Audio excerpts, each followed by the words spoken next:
DC here. Hi, guys and gals. Hey, I hope you're well. It is Sunday morning. It's actually not that late. It is, let me see, 8. So not that early, not that late. Yeah. I just finished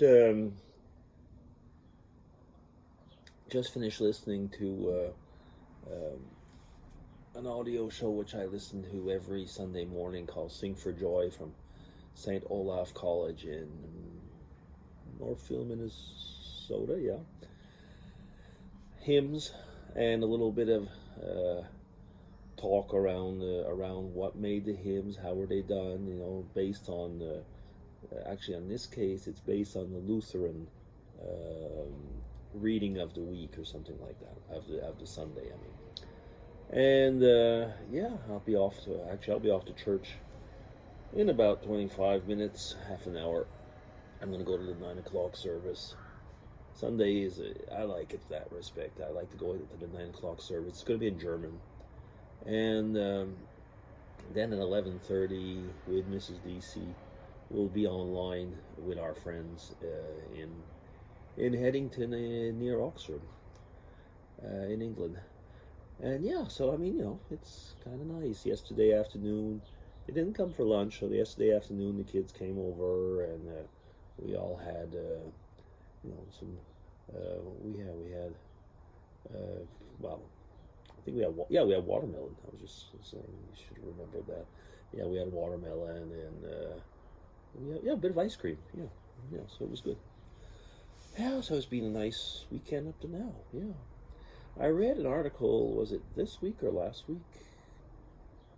I think it was, let me see, where are we? We're the 24th today? So it must have been the week before, because it was, I think it was around the 12th or the 15th of July in the New York Times. It was the power of talking to oneself. And it was actually a very interesting article. I mean, as you know, I have my different opinions sometimes on what I read in the New York Times, but some of the articles are really, really good. And this was by someone who was actually had an interesting take on talking to oneself. Well, yes and no, but I had never heard someone say that in the night they would talk to their wall. And as kids we would have, most of us probably would have I don't know, a teddy bear or something like that, and a stuffed toy, and we might use that person as an imaginary friend or talk to the person, or you know what I mean. This person talked to the wall, said the wall was nice and quiet, and listened well. And I liked the way that it was, because it was saying, the wall was not did not talk back like the floors or stuff like that. I think there was something like that in it. I can't quite remember everything that was written in the article, but and I know we've touched on this before, but the power of talking to yourself, and what the person was saying, and I think we've even had this in tags. When you talk to yourself, do you say I, or do you say you? Do you say we?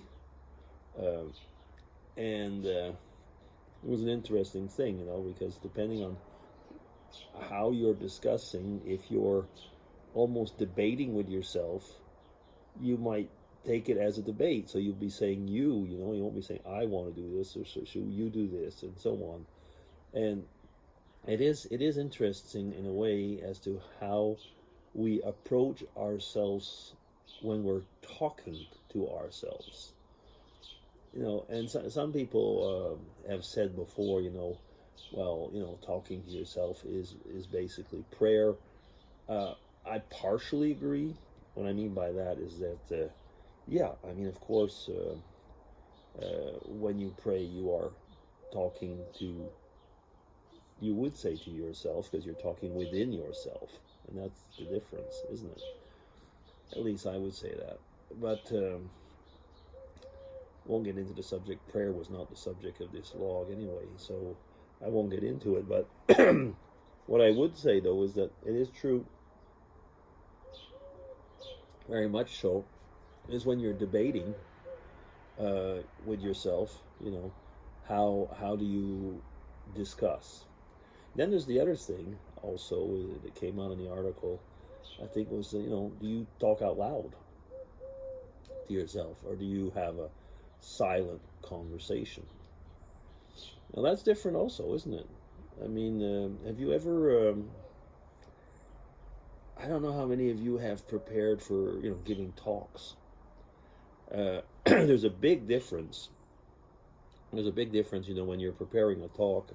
If you just look at the slides or your PowerPoint presentation, nobody has slides anymore. Those are expressions from a long gone past. If you look at your PowerPoint presentation or whatever, and you're going through one slide after the other, and thinking like, okay, what am I going to say here? Well, some people just have the little notes, like the presenter notes. I don't use that very much, actually. I might have sometimes just something written, but I don't usually use that mode. But if it's a really, really important talk, there were times when I would, just basically say it out loud and find that, okay, that's the rhythm I want to have. Over time, like I've given so many presentations in my life now that, over time I kind of know my style and I can kind of get into it in a way. So I know about how fast or how slow that I can give, so many slides, even if there's a lot. And I've learned, that you don't, when you're talking with people, you don't have to say everything that's on a slide. Actually, pictures, it's the real thing, pictures do talk more. Yeah, but, that's getting a little bit off topic because I was talking about, talking to yourself. Now, how do you see, like, the vlogging thing? I have noticed that a lot of us, have a lot of ease basically vlogging because I'm seeing myself now, aren't I? And not only am I talking to myself, but myself, he's right in front of me. And I've heard people say, at first that this is rather uncomfortable because you're not used to that. You're not actually even used to hearing the sound of your voice. It took a while for many people to realize, oh, that's how I sound. Because we never listen to ourselves. We don't hear ourselves talk. Back to the question of talking out loud. It's, there's the flow of your voice, which is really quite interesting also in the whole thing. So, talk out loud. Listen to the flow of your voice. And I think it's part of the whole thing is that, you learn to like yourself that way. Yeah. So I am up to 8 minutes, so I guess I probably will, bring this thing to a close. But tell me what you think about it. I mean, as excuse me, has vlogging helped you to learn a lot about yourself, to self-confidence maybe, or just the fact of bringing those topics out in the open and talking, really expressing yourself. At least for me, it's been an important part, of my personal development. I'd say vlogging and the whole YouTube experience, but in particular vlogging. Okay, you tell me about it. EC signing off. Take care, everybody. Bye bye.